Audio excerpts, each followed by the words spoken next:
Krav Maga est une arme redoutable. Et si on l'enseignait en distillant de la paranoïa, de la peur de l'autre et la culture de la haine ou de l'agression ou de la violence, ça ne peut pas marcher. Il y a des gens qui prônent aujourd'hui pour un Krav Maga un retour à un côté dur, guerrier. Ce n'est pas du tout la vision de notre fédération. La fédération européenne de Krav Maga n'a pas du tout cette vision-là. Au contraire, on est sur un côté relâché. On peut être extrêmement efficace quand on est relâché. Les boxeurs le savent, ils boxent de cette manière-là.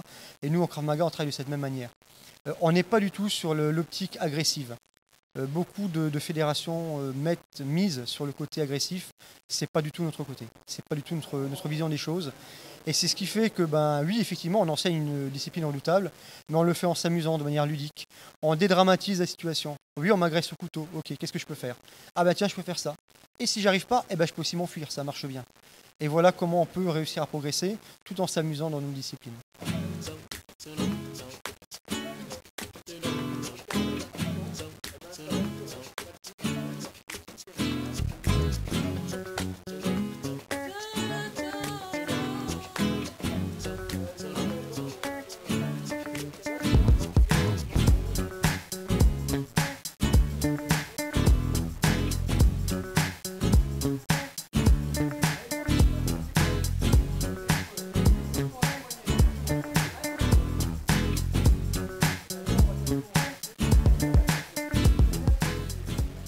Pour effectivement attirer le public féminin au Krav Maga, puisque je pense, et je suis loin d'être le seul, que le Krav Maga est vraiment adapté à un public féminin et peut vraiment leur apporter quelque chose.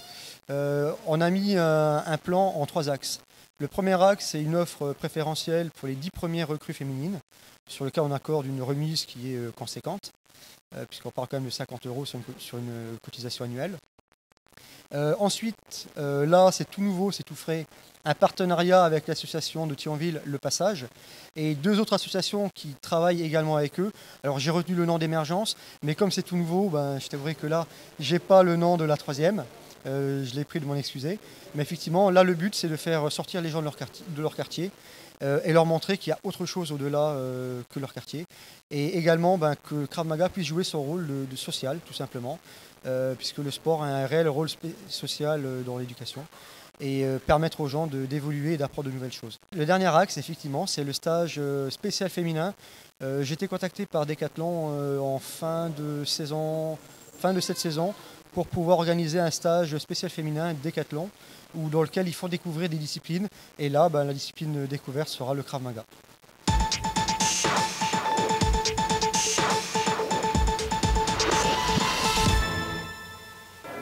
Pourquoi on se sent bien, je ne sais pas pourquoi on se sent bien, mais c'est puisque c'est la dynamique du club, c'est l'ambiance du club qui est comme ça. On est content de nos judokas.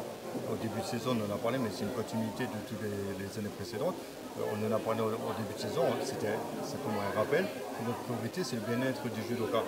En partant de là, de cette ligne de Covid, tout le monde œuvre dans ce sens-là. Forcément avec des anciens. Ce qui fait aussi, c'est la richesse des membres du comité, parce que certains font partie d'autres associations. Ils sont plus ou moins jeunes, donc ils ont de l'expérience, ils ont des idées. Et ça fait que c'est une dynamique, c'est un ensemble, c'est une équipe complète qui nous permet d'avoir une ambiance comme ça. Donc elle était 7e au tournoi international de contre civil, 3e au championnat de Moselle, qualifiée pour les demi-finales de France, 2 participations aux demi-finales de France et Épinal à Saverne, 5e à la Coupe de Lorraine de Hayange, commissaire sportif à la compétition de Petite Rosselle et actuellement en train de préparer sa ceinture noire.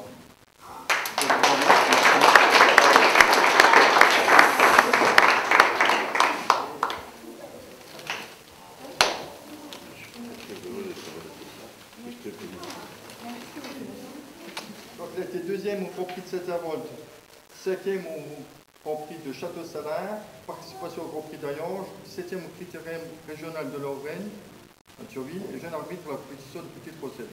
Je précise aussi qu'il y a 2 ans, il était 3e au championnat de Lorraine et 1er au championnat de Moselle. Il y a 2 ans, il était vice-championne de Moselle et vice-championne de Lorraine, Benjamin aussi.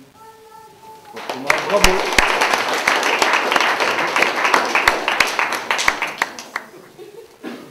Premier au Grand Prix de Petite Rosselle, 2e au Grand Prix de Langeville-les-Metz et participation.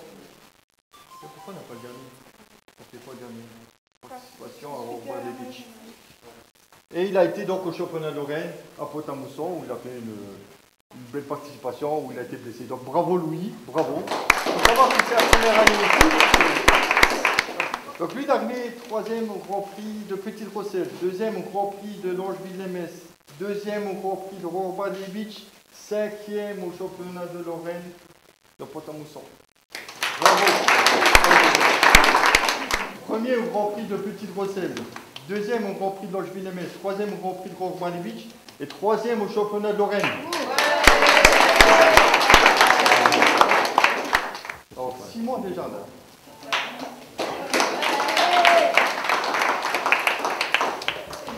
Alors lui, il nous a fait des gros trucs. Hein. 2e au Grand Prix de Petite Rosselle, 2e au Grand Prix de Longeville-les-Metz, 2e au Rouen-Beach, il en a marre d'être 2e. Il est arrivé 1er, champion de Lorraine.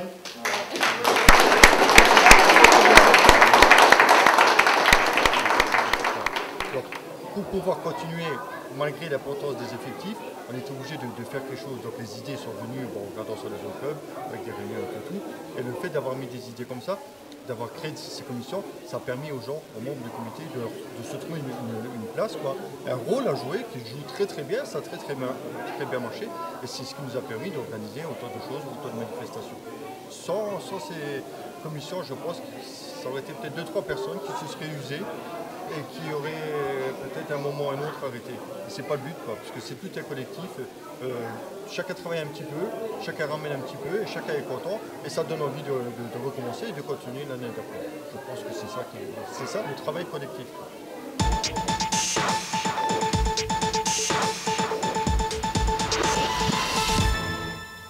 L'imagerie d'Épinal est une entreprise très ancienne. Il existait de très nombreuses imageries en France. Mais pourquoi Épinal a survécu? Parce que dès le départ, elle a su s'adapter à la modernité des techniques et surtout choisir des thèmes de diffusion et de propagation comme les images religieuses et puis surtout l'imagerie napoléonienne au XIXe siècle. Et un des facteurs de modernité, c'est avec la révolution industrielle, le soutien à toutes les nouvelles technologies et particulièrement l'innovation industrielle, le gaz, l'électricité, etc. Et puis aussi, elle a su réaliser des collections pour enfants, des images moralisatrices, des alphabets, des abécédaires qui ont contribué à sa connaissance et à son développement. Et puis la rencontre à la fin du XIXe siècle avec un grand éditeur parisien lui a permis de valoriser l'ensemble de cette production dans le monde entier, puisqu'on trouve dans les archives des images d'Épinal dans toutes les langues, pratiquement. C'est une entreprise traditionnelle qui utilise des techniques ancestrales, mais qui a su aussi s'adapter à la modernité et qui valorise la modernité tout court en s'investissant auprès des entreprises dans leur communication, leur valorisation et leur savoir-faire. Et l'exemple de Catenum est particulièrement significatif à cet égard.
petit cahier de charges que j'avais eu, il y avait cette notion, on a parlé dès le départ, et puis moi j'y tenais beaucoup, que ce soit une image qu'on ait envie de mettre au mur. Souvent, faire une image pour que les gens ils disent bon, ben, c'est très bien, c'est trop technique, il y a le nom de Cadnum, il est en 30 cm. Non, ça, il faut l'éviter. Pour moi, une image, c'est plus un tableau qu'une affiche. Quand je fais une affiche, c'est un coup de poing. Une image raconte une histoire. Donc, ça devait raconter l'histoire ou la vie de Cadnum, donner l'impression qu'on voulait donner de cette nature qui est omniprésente quand on arrive ici. Donc, c'est ces côtés de nature omniprésente, l'eau, le lieu, l'architecture aussi. Tout ça, c'était intéressant de le placer dans l'image. J'avais fait au départ 3 maquettes différentes. De ces 3-là, on a fait un mélange, on en a fait 2. Et de ces 2-là, il en a découlé une, que c'est celle que vous voyez aujourd'hui. C'est une image de communication qui a été commandée à l'entreprise par la direction d'EDF et dont le but était à la fois de valoriser le cadre, le savoir-faire, la technologie et aussi de rendre mémorable dans les esprits ce concept, notamment particulièrement auprès des employés.